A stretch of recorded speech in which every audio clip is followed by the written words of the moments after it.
And we're live. Okay, so firstly, you can do your intro then. Okay, cool. So welcome to the Warwick Marxist Society.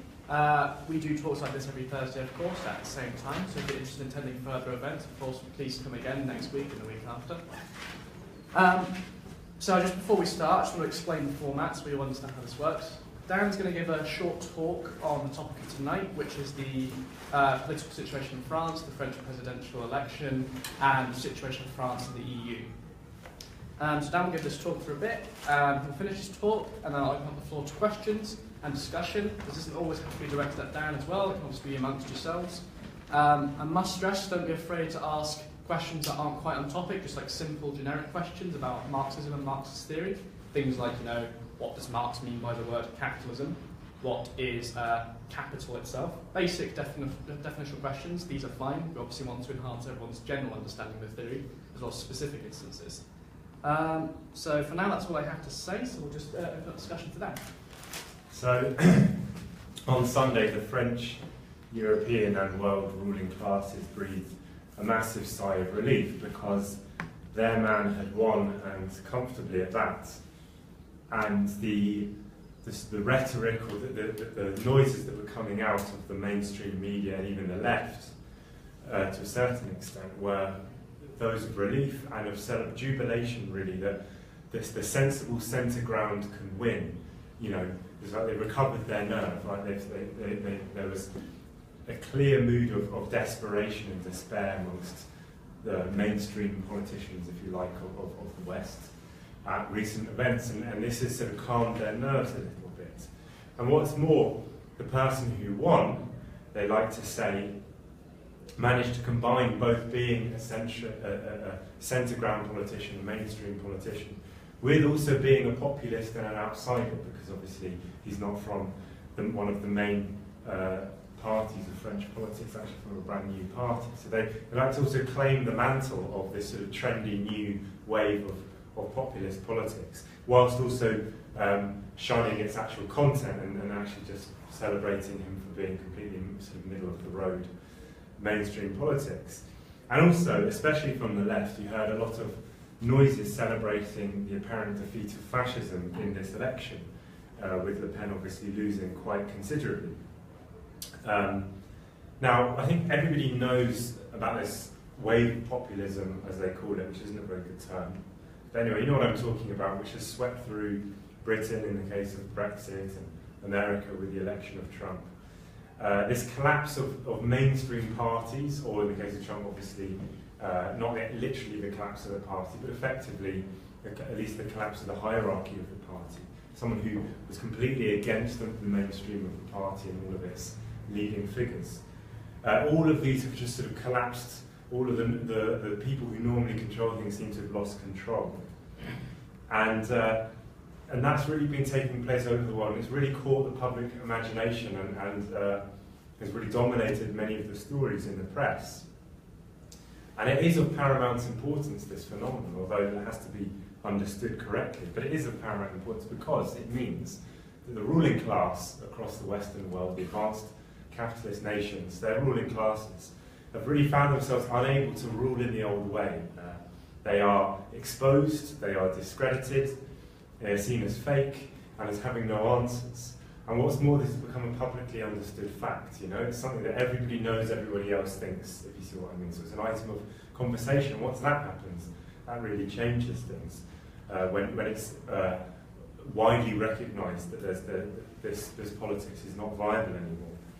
That has enormous implications for the future of capitalism and the politics that we have in capitalist society.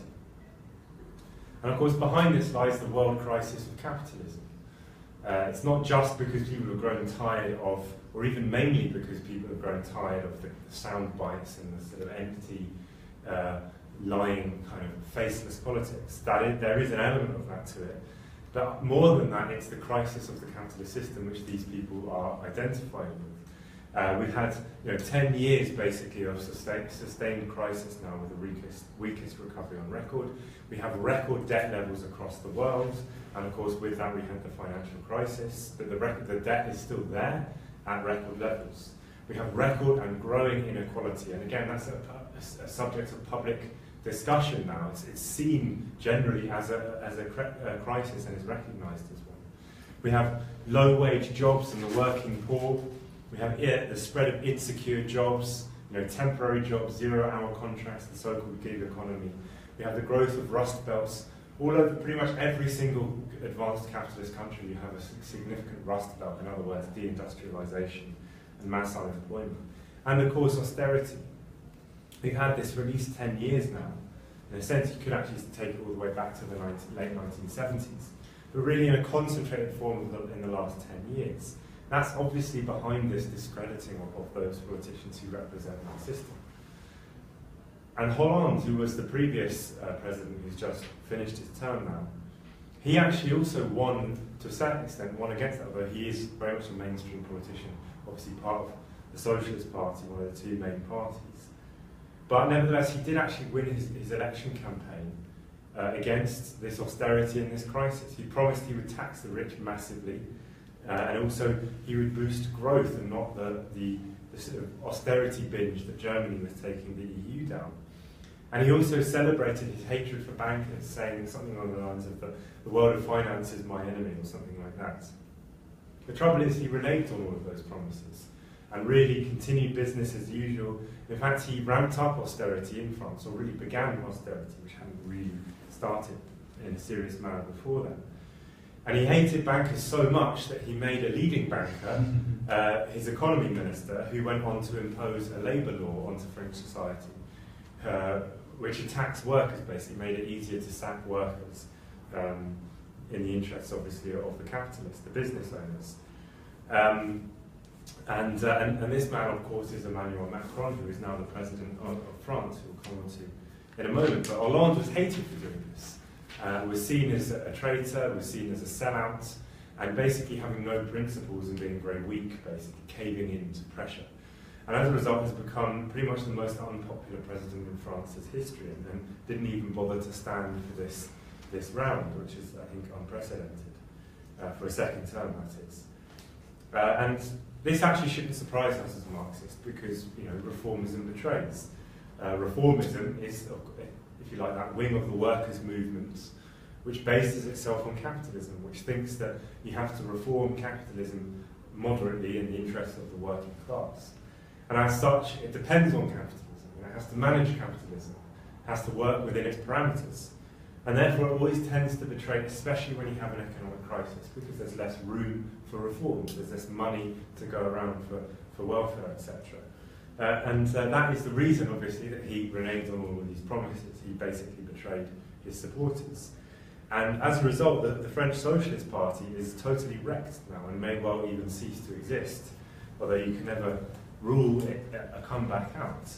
But that's entirely on the cards, and it's gone the same way as PASOK in Greece, which went that way for exactly the same reason. PASOK is also the equivalent of the Labour Party or the Socialist Party. So that's the background to this. And during his tenure, Le Pen generally rose in prominence. I mean, she has been building her profile for a long time now, and obviously is already known because she's the daughter of the other Le Pen, who founded her party. And she's generally been building her profile. And of course, Hollande's, the experience of Hollande, the school of Hollande, if you like, for the French workers, has massively burnished her, because she can say, obviously, that, well, these are fake workers leaders, I defend I truly defend the French workers, that kind of thing.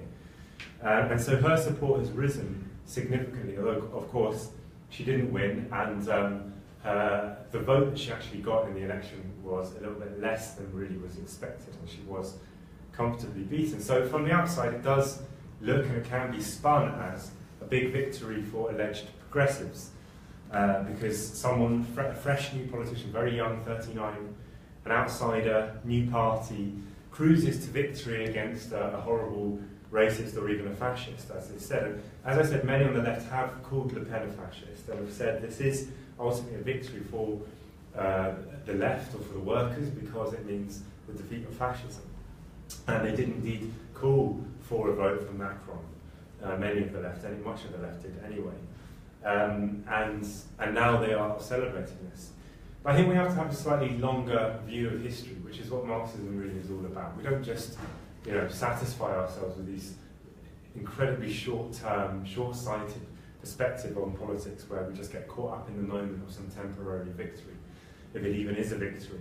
We have to look beyond that and think, well, what are the consequences of this, And that tendency to look at politics in this short-term way, to not think beyond, to not think of the implications of what you're doing, to not question, well, if we do this, that's good, but what will happen as a result of that? What will we follow, and do we have an answer for what will follow that up?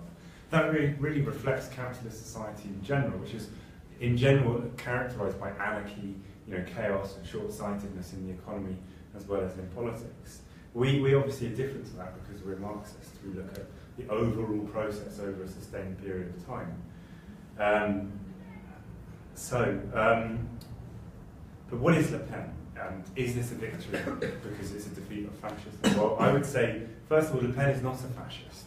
She is a reactionary and she is a racist, and obviously has to be fought and opposed for that. But I would say she is not in herself a fascist, and nor would she be able to impose a fascist regime onto France if she were to win.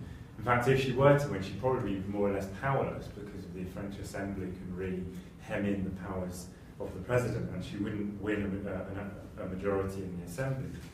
So she wouldn't be in a position to put forward a fascist regime. I think we have to not use these words so light-mindedly.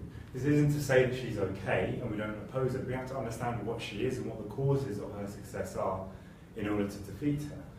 And I think France would look very differently if it were on the verge of the establishment of a fascist dictatorship.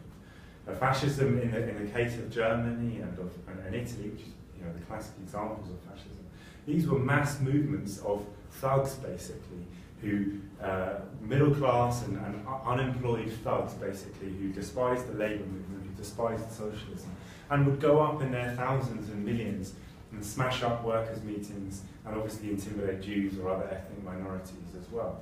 And that was like a reign of terror that they rode onto as part of a mass movement and a mass alternative to the socialist movement, which at that time obviously was very powerful as well. And that's really what it looked like. And it was that turbulence of society at the time, the revolutionary period that it had been through, and the economic crisis as well, that of course laid the basis for such a brutal regime. And we're not there yet, although there are elements of that in the situation. But we have to not be hysterical. I think we have to look at things soberly and in perspective. And also we should add that actually, while we're looking at things soberly and objectively, we should take a step back from the rhetoric and think, well, hold on a minute. Her racism, actually, is it really that different from the racism that Sarkozy perpetrated when he tried to kick out gypsies from France and attack their homes, which he did? Is it really that different from Trump's racism, or even Theresa May's racism, her increasingly reactionary kind of anti-EU rhetoric? In reality, this kind of racism that we see at the moment is perpetrated by the ruling class as a whole, in its newspapers as well, on its TV shows, especially in the newspapers in Britain, as a scapegoat for the crisis of capitalism, basically. And it's extremely bad and it has to be fought. We have to understand the root cause of it, and not simply isolate one individual of it and call that person a fascist, as if all the other newspapers and the other mainstream parties that echo the same stuff, as if they're all okay, actually. And we could, if they come to power on such a ground, it's fine, but we just single her out. I think that's very unrealistic. Also, we have to look at Macron and what he represents, and if you called for a vote for him, or people called for a vote for him, which I didn't, I wouldn't have done if I were in France, but those who did, I think we have to take a long, hard look at what he represents and what he's going to do, and also what kind of effect that's going to have regarding Le Pen. Macron is used to be a minister, the economy minister for the Holland's government. As I said, in his time in that position, he carried out, he drafted a labour code, which was actually watered down, I think, by Holland and others. So Macron wanted it to be stronger, which provoked a massive general strike and huge protests on the streets, because what it would do is make it fundamentally, the main thing of it was to make it much easier to sack workers.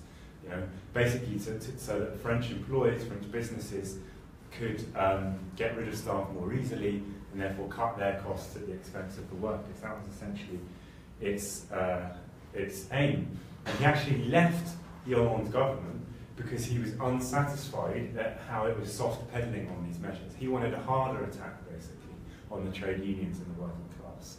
So he left it and now has formed his own party. And that is part of his programme now, is a further so-called liberalisation of the French labour code to make it easier to fire workers. And also he wants to undermine the trade unions in general. He wants to undermine or get rid of their right to collective bargaining on a national scale. He also wants to reduce corporation tax, and also has talked about carrying out privatisations, and generally wants to cut the amount that the French state, or cut French state expenditure and obviously increase austerity. So that's his programme. Now, he claims that he's not of the left or of the right, he's some kind of newfangled thing. After 200 or 300 years of capitalism, he's suddenly discovered, which no one else has, that it's possible to have a totally new kind of politics, which isn't left-wing or right-wing. And that obviously is total rubbish, as I've just spelled out. His programme is obviously pro-capitalist. Just before I go into that, actually, I just wanted to mention something else, which is a breakdown of his votes, which also expresses the lack of enthusiasm that there actually is for him, the weakness of his victory, and the dividedness of his support base. Because his vote in the second round, the final round, just between him and Le Pen, was consisted of 43% of his voters voted for him, apparently according to an opinion poll conducted after the vote. 43% voted just to keep Le Pen out, really, that was their major concern. 33% voted for him to change things in a vague way, who knows what they mean by that, right? But people basically fed up the old party, so there's a new party, try him out, basically. And 16% of people voted for him because they actually support his programme. So it's not really, his election is really a product of circumstances, of a dearth of other options in the second round, of the horror of Le Pen, this racist that people hate, and rightly so.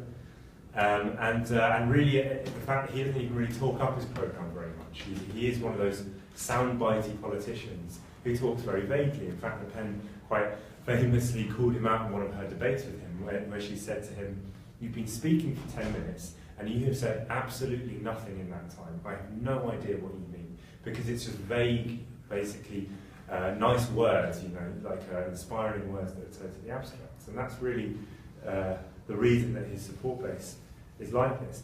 He's also celebrated as being an outsider, as I've already said, because he's not part of the mainstream and he's created his own new party. Yeah, but that's formally correct, but it really masks reality. It's a fiction, because he was a minister, a major minister in a previous administration. He was a banker for Rothschild's bank, investment bank, hardly, on the fringes of the power structures and the wealth of society.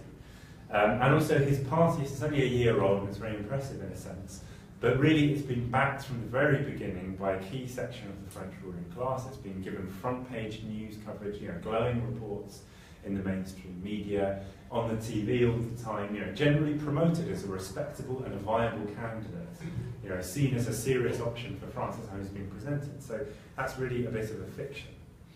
Anyway, regarding this question of him being neither left nor right, now I've spelled out the rough guideline of his programme. It's clearly right-wing, it clearly supports big business. This idea that you can somehow escape those labels, that they're just subjective labels, like whether you call yourself like a goth or something, is absolutely rubbish. These are objective terms that society imposes onto politicians and politics because of this class structure of society, because there's rich and because there's poor, because there's exploiters and exploited, there's owners and the propertyless. That's how society is fundamentally organised, and that is still the case today. In fact, we see it more than ever with the growth of inequality all over the world. So that's certainly the case, and you can't just opt out of that system. You've got to manage the whole of society, as you do if you're president. Then you have to manage it in someone's interests. You have to make it work. And who is he trying to make it work for? Obviously the business owners. His whole idea is to make France successful by making it easier to sack workers, by lowering wages, by making it harder for the trade unions to collectively bargain, etc. That's his whole position. And of course he has to do that because French capitalism is in a quandary. For instance, the French trade deficit in goods, that is the difference between what you buy from other countries in goods and what you sell to other countries as goods.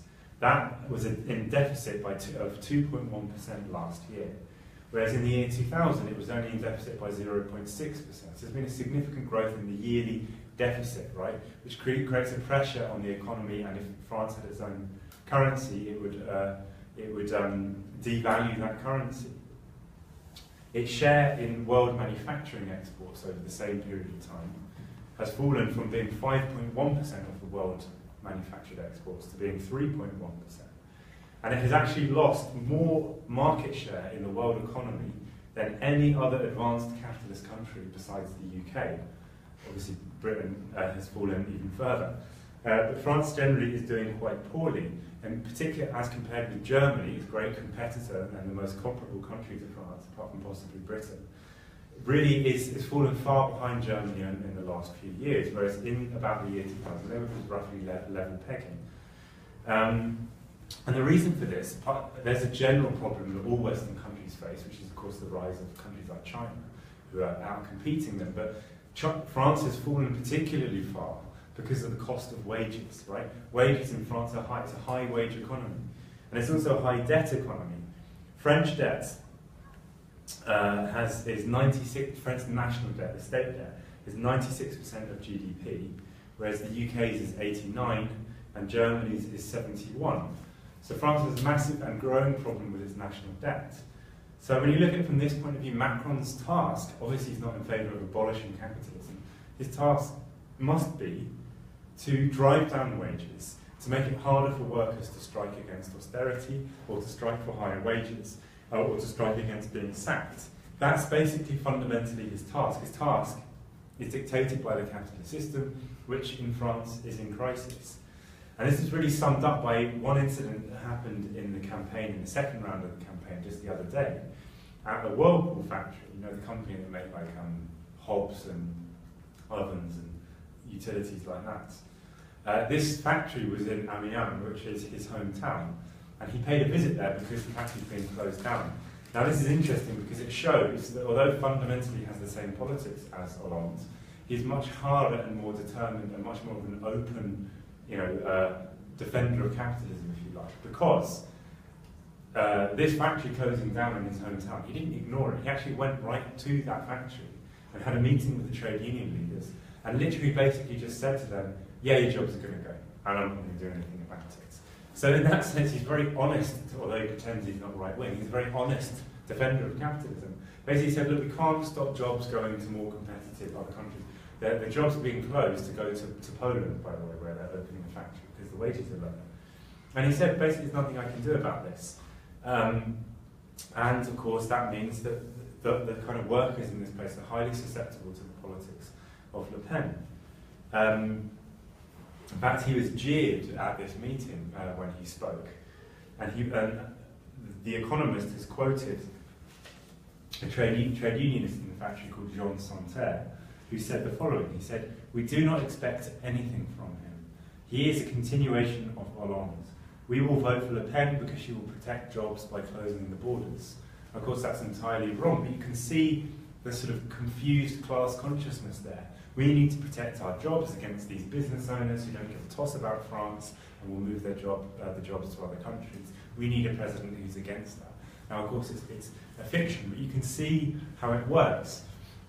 And with Macron, obviously, we're going to get years of this kind of programme. Now, Le Pen was very clever in this incident because she actually gate-crashed his arrival. He didn't know she was going to go. She obviously heard he was going to speak there, and she spied an opportunity. So she went to the factory, and she said that he is a representative of the oligarchy, and she actually used that word. She said he's a representative of the oligarchy, and she said, this is why we have to be against Europe and the EU and the globalists, right? Because they're taking our jobs. We need French jobs for French workers. That was her programme, and obviously it was well received by many of the workers there. And she actually very cleverly echoed Hollande's claim that the world of finance was his biggest enemy in the last election. She echoed it and she said the following. She said, "The enemy of France is still the world of finance, but this time he has a name, he has a face, and he has a party," obviously meaning Macron. And she also has said that she is fighting the Uberization of the economy, you know, the sort of gig economy, which obviously he is entirely in favour of. And these words will be remembered, right? She will be remembered for saying this. The next few years of his presidency is going to see a tax on the workers. It's going to see another labour code introduced, which is going to be more draconian than the past one for the workers. It's going to cause strikes, I can tell you now, it will cause big strikes in France. And he will become deeply unpopular because of this, especially with the working class. And she will be able to say, "Look, I told you so." Right? And she's playing the long game, basically. And that's why you can't just sort of blindly celebrate the victory over Le Pen as if she's somehow defeated for all time. She's playing the long game. I think she knows that she's more likely to win next time. And she's prepared to wait, and her party is prepared to wait. And I think it's highly likely that she will become president of France sooner or later, unless the left gets its act together, which we'll come on to in a moment. Obviously the task, therefore, is to prepare for this, right? Is to think about this, and to think about what answers we can have to these problems, or that the left in France can have to these problems, rather than simply rejoicing at some temporary victory over her. And so we have to oppose Macron, partly just because of what he stands for, as I've outlined. Obviously, as socialists are totally opposed to that, but also because, insofar as we're against Le Pen, I think he's laying the basis for actually a more likely victory of Le Pen in the future. And of course, I think that the only real answer to these problems, not her fake answers, but the real answers to these problems, are socialist answers. And that has to be explained. And that's where Melenchon comes in. Melenchon was the left candidate, if you like, the sort of allegedly very far left candidate in the elections. And he came forth. Now that might not sound very good, but it's actually only about 4 percentage points behind the winner in the first round, which was Macron. So he got 19.6%, I believe, and Le Pen got 21 point something percent, and Macron, I think, got 23%. So it's very, very close. So he's really in the running, and he's actually become a mass force. And he is the real outsider, if you like, in this process. He is the real anti-establishment candidate, and obviously one that we can get behind. He was an MP for the Socialist Party for many years, and very briefly a minister a long time ago, in like 1999 or something, for education. And then he quit because he was on the far left of the Socialist Party. He left the Socialist Party. And he's now formed his own movement. And it's the second time he stood. He stood last time, did quite well. He got like 12% last time. But now he's got 19%. And he's become a mass force because of his militancy, because of his anger, and the way he sounds basically like a revolutionary. He's been very much like Bernie Sanders in America. So he's gone all around France and had these rallies of tens of thousands of people, which you may have heard about, massive rallies for France, really inspiring people with very fiery socialist rhetoric. And he's even had this funny thing where he's had these holograms of himself in other places where he can't speak, being broadcast live. And people, tens of thousands of people even going just to see his hologram speak. So he's really inspired, particularly young people. His program is, he called for a sixth republic, which kind of has a revolutionary kind of connotation. Of course, France is now the fifth republic. It has these new republics every time it has a revolution, which of course France had had a fair few of in its history. So by doing so, he kind of sounds explicitly like he's calling for a revolution. In fact, I think he has also said he's calling for a political revolution, much like Bernie Sanders did. And it's a brand new movement, much bolder than Corbyn in his tone, and generally has been very inspiring. Now he came under a lot of pressure after he got knocked out in the first round to call for his supporters to vote for Macron to defeat the fascist, the alleged fascist. And he withstood that pressure, and of course a lot of people hate him for that. But I think it was absolutely correct to do so. And in fact, we should point out that this position, that the left shouldn't call for a vote for Macron, although if you were to read the pages of The Guardian and some other things, you think it was the most crazy, absurd position that's ever been heard of. It's actually a mass position in France. In fact, he even polled his own supporters in his own party, which is quite a clever thing to do. for what we should do. Should we call, as a party, as a movement, should we call for a vote for Macron? And 65% of his supporters said no. We don't support the sort of so-called lesser evil politics. And a mass kind of slogan amongst thousands of people in the second round of the election was neither the banker nor the racist. The banker obviously referring to Macron. And so that wasn't like some obscure phrase of a few Trotskyists in France. It was a mass thing. Okay, it wasn't probably said by most people, but probably tens or even hundreds of thousands of people were saying this slogan.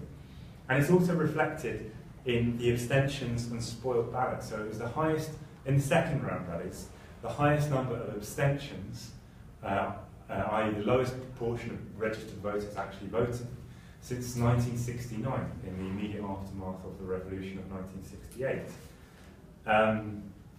And 4 million people who voted in the first round didn't vote in the second round. So this is not people who just are generally alienated from politics, don't really know what's going on. These are people who voted in the first round. 4 million of them refused to vote in the second round. So you can see that it's a conscious thing. And as socialists, our task, it should be to tap into the already existing consciousness that workers have, and to reflect that, but also to take it further, you know? So to say, look, you're angry about this, and here's the answer, basically. So in this case, what we have is an already existing rejection of Macron. There's no illusions in Macron. There's no sense, well, maybe he's really good and we've got to defeat Le Pen anyway. In general, there's a more revolutionary position amongst a lot of people in France, to hell with both of them. Neither of them are an answer, which of course is similar to a Marxist position, right? So we shouldn't be sort of dragging those people back into their illusions, if you know what I mean, in Macron, but should actually base ourselves on the fact that they've already moved beyond that and try to connect with them and show them a more left-wing or a revolutionary way out. So that's the situation. And also in terms of spoiled ballots, it was the biggest number of spoiled ballots, I think, ever in a French election. So that I think really shows that it's become a mass phenomenon. So I think Melenchon was absolutely correct to do so. And I'll tell you why he's correct also.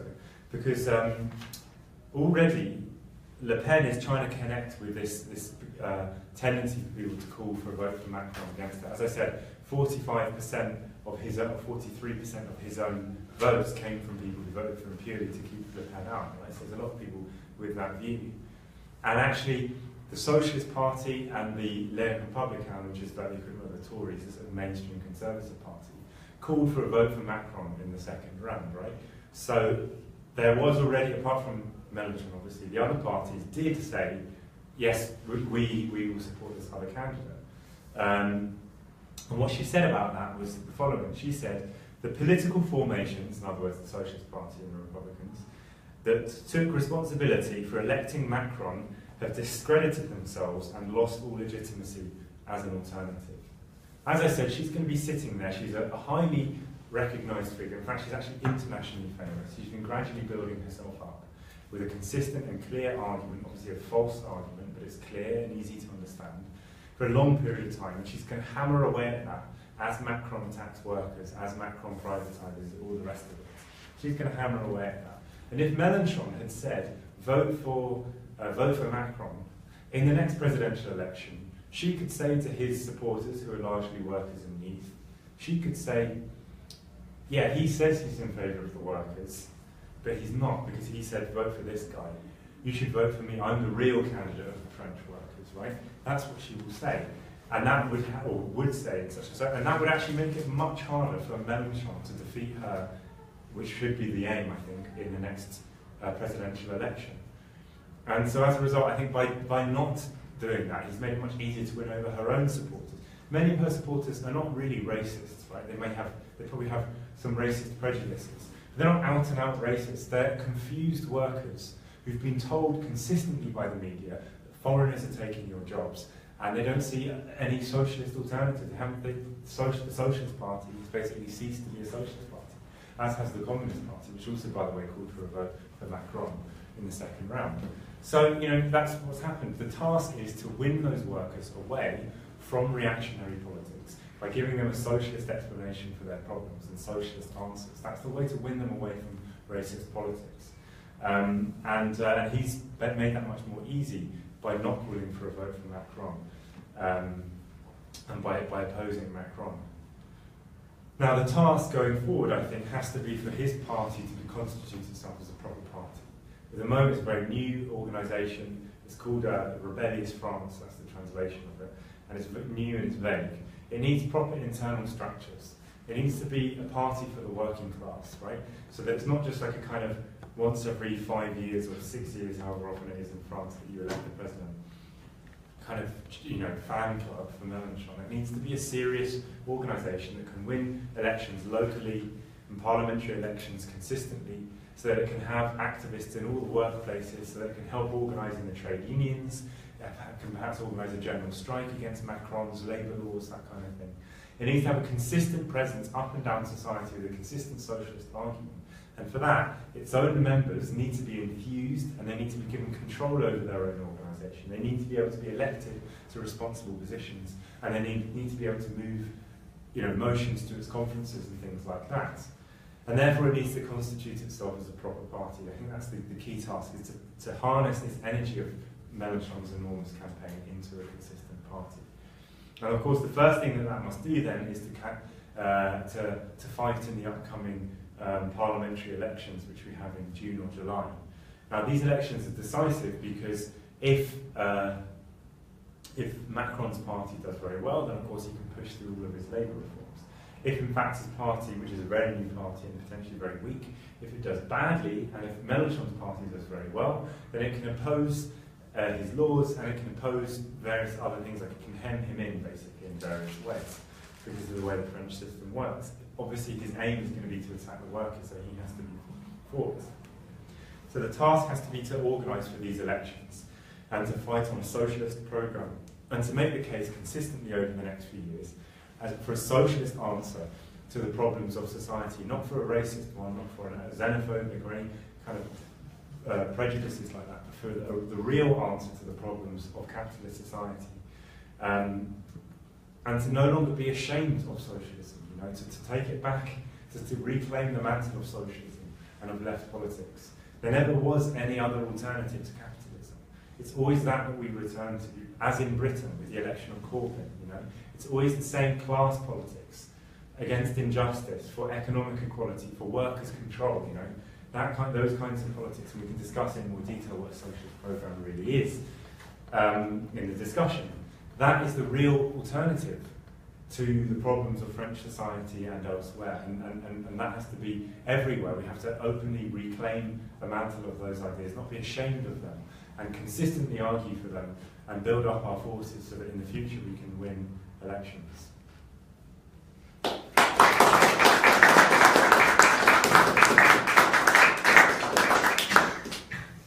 Alright, so we'll open up the floor to questions then. And again, don't be afraid to ask any basic questions, definitional questions. There aren't any stupid questions, basically. So yeah, anyone over anything to say? Alright, Thomas? I think it's one of the, it's more like just a general point of observation, but I think it's one of the really interesting things that kind of hit home about with the French perspective and